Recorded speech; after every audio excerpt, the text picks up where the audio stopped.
So your favorite playlists, they are a reflection of your personality. Useful Thoughts video podcast. All right, welcome to the Useful Thoughts video podcast. In this episode, I will talk about how your favorite songs reshape your personality. And they already did. Did you ever wonder why that one song just gets you? What if I told you that your Spotify Wrapped isn't just a playlist, it is a roadmap of your personality? Think about it.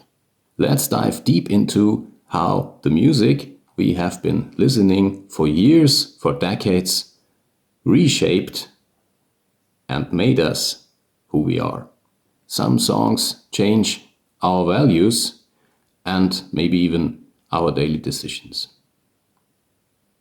So your favorite playlists, may they be on Spotify, may they be on YouTube Music, may they be on Amazon Music, I don't care. They are a reflection of your personality. You might have multiple playlists, and depending on the mood you're in or the things you do while you listen to music, you may pick another playlist. But still, these are your playlists, and many of these songs, let's say, haven't been added to the playlist by accident. So some of them might have been suggested by the algorithm, but usually playlists are your own work, or they're at least based upon your listening behavior. So when I was a kid, there wasn't such a thing as streaming services. If you wanted to have a song on record, you had to record it from the radio with a cassette player, or you had to buy the cassette or the LP or later on the CD. But you had to buy music. But the point here is music wasn't available all the time, and there was less music. Then there is today far less music. So if you would enter a record store in the 1990s, then you would have probably, let's say, 100 rock bands you could buy records from. Or may it be 200 in the larger stores, or 50 in the smaller shops. But it wasn't that much music. Nowadays you can stream billions of rock bands. Billions. Billions, let's say millions. That's plausible. And of course, picking out the music you liked was easier back then because there wasn't such a large selection. So in the 1990s, when you were listening to rock, you could have been a Queen fan, or you could have been a Guns N' Roses fan, or you were more old school and you still listen to the Rolling Stones, or the Beatles are not really a rock band, but yeah, they might have been in their context in this point of time when they were. So, or you would be a Metallica fan, like I was, or you would listen to punk rock, or you would be an independent music fan, listening to Nirvana and Radiohead, like I did, and so on. But there were basically 20 bands that everybody knew in school, and it was pretty clear that those who would listen to punk rock would not party with the ones listening to metal or independent music. Because these ideologies, they just didn't fit. And now back to the idea of shaping your personality. Punk rock was very political. Most guys didn't get it because later in life, there were people I knew who studied at the economical university, or they studied law, but they were listening to punk rock music. So there was something they did just about, On the other hand, a Metallica fan, what would a Metallica fan not do? For example, he wouldn't ride a skateboard. Because this is what the punk rockers did. And somebody who would listen to Nirvana had to have long hair, like I did, believe it or not. somebody who listened to Nirvana was supposed to be LGBTQ friendly, not afraid of his feminine part if it was a man, not afraid of her masculine part if you were a girl. So it was about being liberal, left-wing, and so on, open-minded. If you listened to Radiohead, you were supposed to be a sophisticated person, because Radiohead certainly was one of the most sophisticated bands there was. And there was not much music that was more contemporary than Radiohead in rock. Anyway, there were other kinds of music, like techno music. Of course, techno did reshape one's personality a lot, not only in a mental way, also in a physical way, because techno parties were a late night thing. Basically, it meant you would dance until 3 or 4 in the morning, and unfortunately, many people couldn't do that without using illegal substances. I had Red Bull, far too many though. So techno pretty much changed everything about your personality and your lifestyle. On the other hand, if you were a classic piano player and you were going to real concerts in classic concert houses, you were probably a part of the high society, because otherwise you just wouldn't do that. But of course, going into classic concerts did reshape your personality in a far more healthy way than going to techno clubbings. Also, techno music is on an emotional level something completely different than classic music or even to rock music. So I think you got the point, right? So now before I continue, please do me a favor, give the video a like to help with the algorithm. You can also subscribe to the channel to see me again. And if you want to support me, you can buy me a coffee. The link to do so is in the video description. So thanks. Where was I?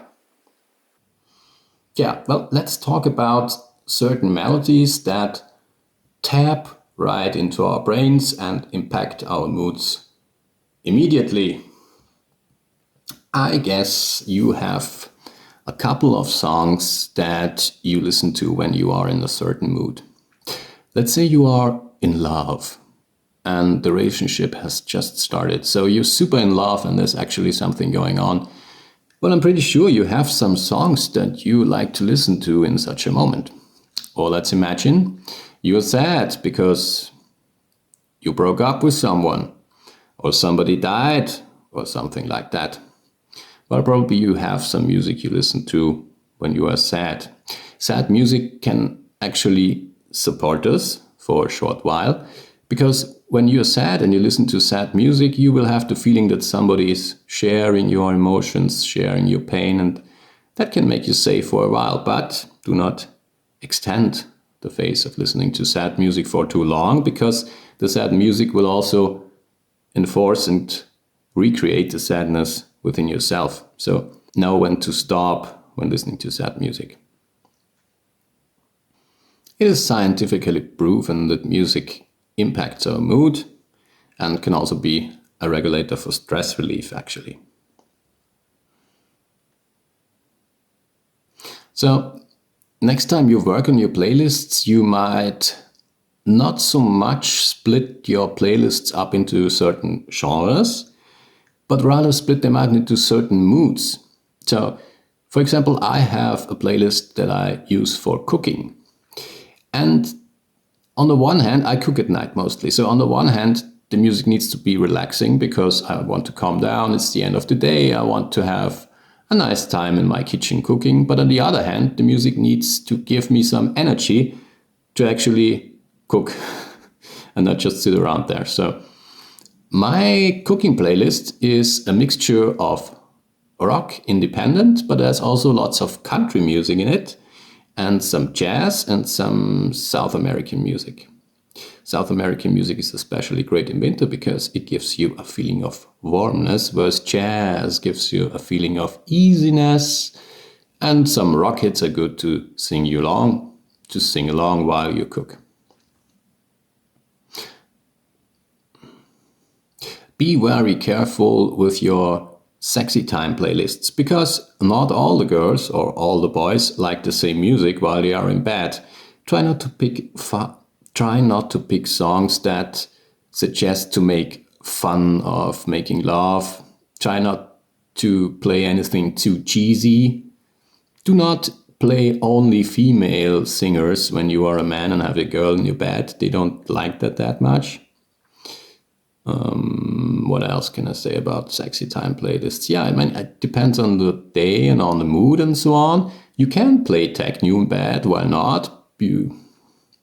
But it needs to be the right time and the right partner to listen to techno while actually making love.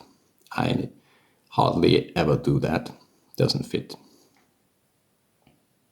If you ask me what's the best music for sexy time, well, many girls like R&B. I don't like it, but you can make compromises.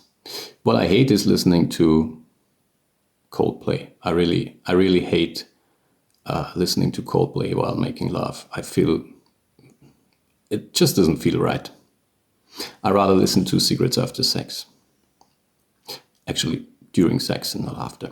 After sex, I mostly fall asleep anyway. So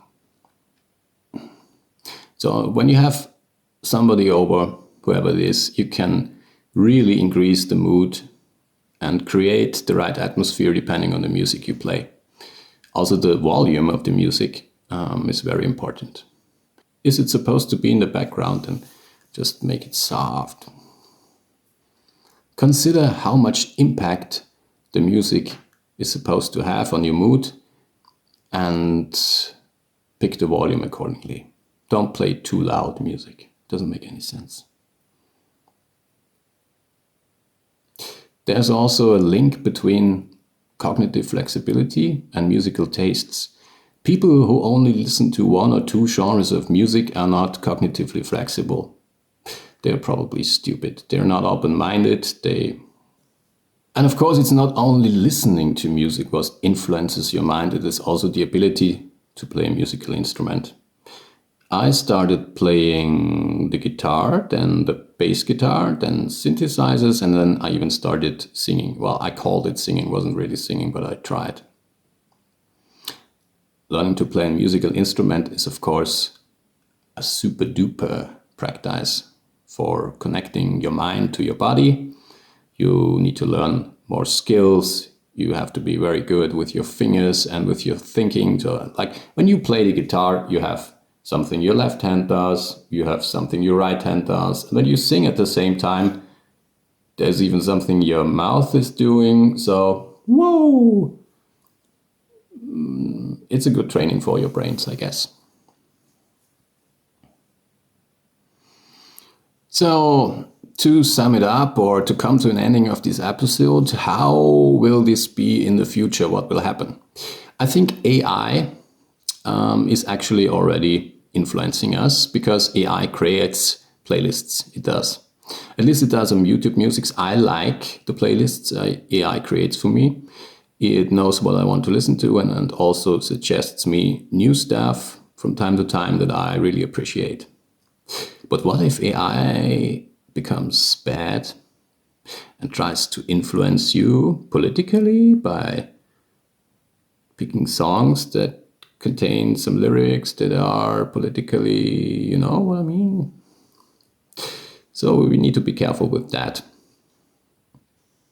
Anyway, I think the music that you pick changes your personality, and if you pick the right music, it can lead to personal growth.